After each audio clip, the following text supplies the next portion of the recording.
Ever heard of boxing matches where cousins are contenders? Never? Then take a look at this report where cousins are up in arms against each other.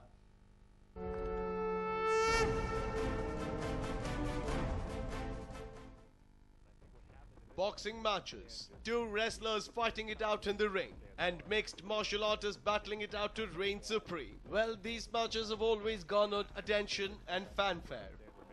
But now it's time to shift focus on the all-out battle between two high-profile contenders and their ultimate match.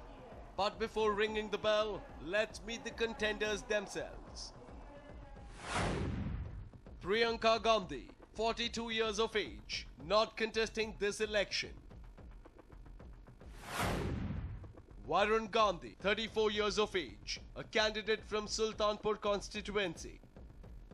Yes, the all-out war is between the two Gandhi cousins. Though it's all in the family, there was no touching of gloves. They just got started with dishum dishum. Round 1. While the bell ringing suggestive of a start to the fight, Priyanka Gandhi called Varun Gandhi a betrayer, a person who had lost his path in life. It is true that Varun is my brother and he is contesting the elections from Sultanpur.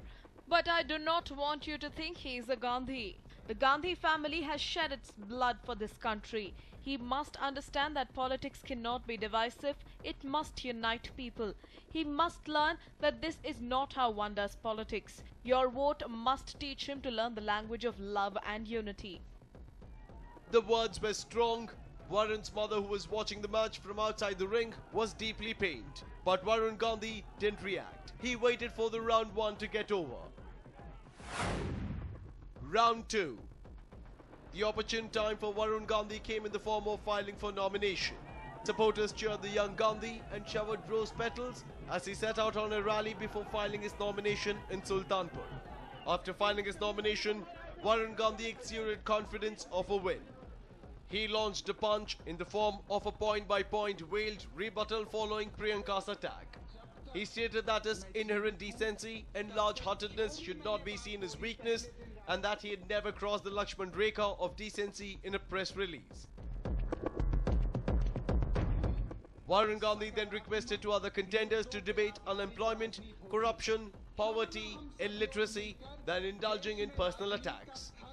मैंने लोगों ने मुझे पूछा कि भाई क्या आप अमेठी रायबरेली में चुनाव प्रचार करने जाएंगे? अब तो लोगों ने आपके बारे में बहुत अच्छी बातें बोली हैं। मैंने क्या जवाब दिया? मैंने जवाब दिया कि मैं संजय गांधी का बेटा हूं, जो मैं एक दिन को कहता हूं मैं अंत तक वही बात पे अटक रहता हूं।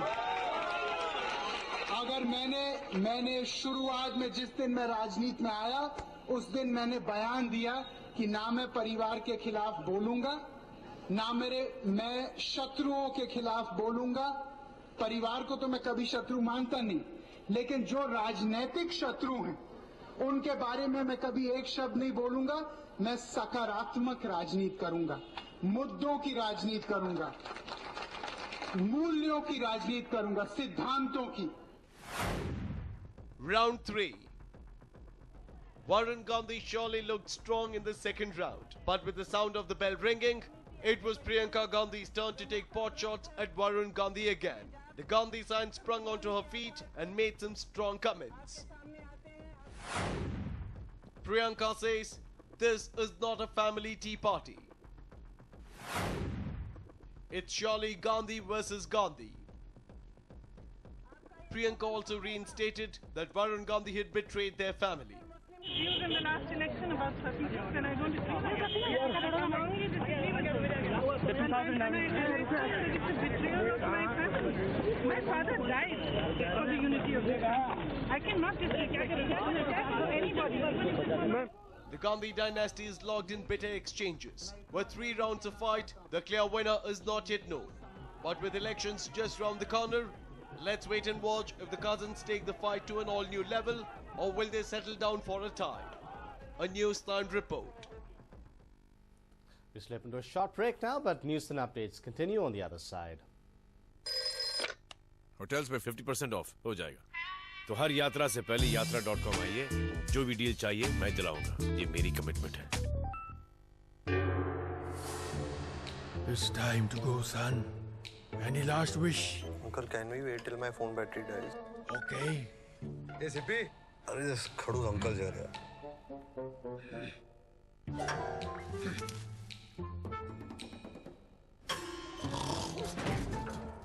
How much more time? But Uncle ji, my battery is still...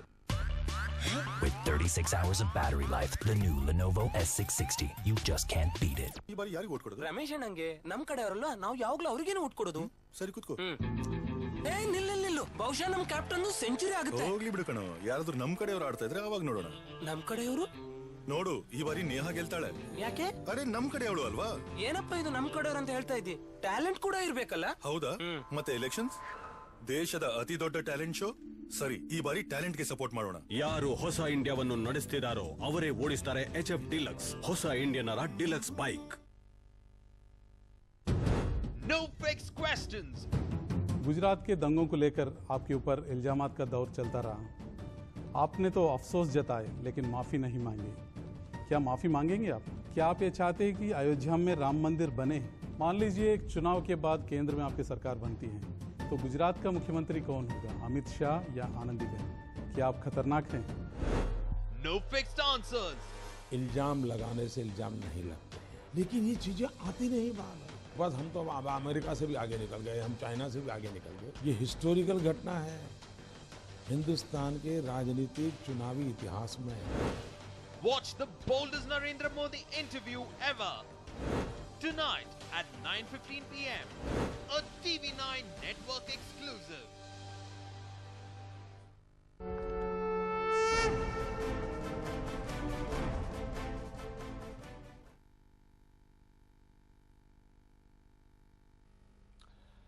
A landmark judgment by the Supreme Court of India will change the face of gender equality in the country.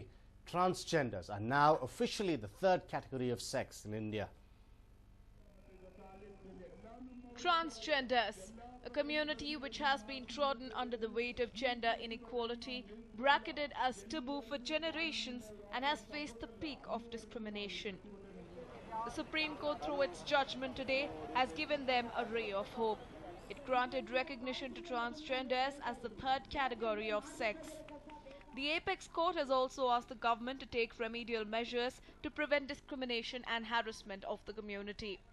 The Supreme Court bench, comprising of Justice K.S. Radhakrishnan and Justice A.K. Sikri, directed governments both at the centre and state level to provide medical and educational facilities and introduce welfare schemes for transgenders. The court also termed transgenders as socially backward community who are citizens of the country and have equal rights to education, employment and social acceptability. Transgenders are also citizens of India. The spirit of the Constitution is to provide equal opportunity to every citizen to grow and attain their potential, irrespective of caste, religion or gender. The inclusion of a third gender category would mean they are eligible for identity documents like the election card, passport, driving license and ration card, and for admission in the educational institutions, hospitals, access to public toilets, among others. The entire transgender community has welcomed this decision, and Bengaluru, having a large share of the population, was quite elated. Judges have said that the word sex, which is a ground for non-discrimination under Article 15, includes gender identity and sexual orientation. This is hugely positive, which means that nobody should be discriminated because they're transgender, and also nobody should be discriminated because they're sexual minority. The benefits under backward classes, and that's a huge for jobs, schemes, various things. For the first time, we have a judgment that recognizes a section of people as transgenders. We didn't have it till now. Yes, of course, I am so thankful to the Honorable Supreme Court of India for recognizing these marginalized and oppressed communities due to their gender orientation. I think this landmarking judgment which specifies for transgenders, I think it's a lobby table to take up such a landmarking judgment. Of course, we can say that since Supreme Court has done, why don't you? As per the direction of Supreme Court, which clearly said that it is directed to the state and central, please, this is the judgment, do something for this. Now it's a responsibility of the state. It's a responsibility of each and human being to take up such a major issue and no discrimination. no inequality. So we are human beings as you all. For the entire transgender community and for the notion of equality, today is indeed a day of victory. A News9 report. Well, it's less than 48 hours left for polling in Karnataka, and the Election Commission has issued strict guidelines ahead of the polls. Bad news for liquor lovers, as all wine shops will remain shut till the end of the polls. Press conference ಮಾಡಬಹುದಾ so ಅಭ್ಯರ್ಥಿಗಳು ಅಥವಾ party ಅವರು ಕೂಡ press conference ಕೂಡ ಮಾಡಲಿ ಬರಲ್ಲ, ಯಾಕಂದರೆ ಅದೊಂದು ಬಹಿರಂಗ ಸಭೆ ಥರ ಆಗ್ತದೆ. So no public meeting or no procession is permitted from 6 p.m. onwards, and candidates or political parties should also not address any press meeting after 6 p.m. ಮತ್ತೆ ಕೆಲವರು ಇದರ ಬಗ್ಗೆ ಚರ್ಚೆ ಬಗ್ಗೆ ಎಲ್ಲ ಕೇಳಿದಿರಿ, ಪ್ರತ್ಯೇಕವಾಗಿ ಕೇಳಿದಿರಿ, ಫೋನ್ನಲ್ಲಿ ಕೇಳಿದಿರಿ, in TV channel. So I will repeat that there is no specific bar on having a panel discussion, but it is my advice to you that please avoid having panel discussions, because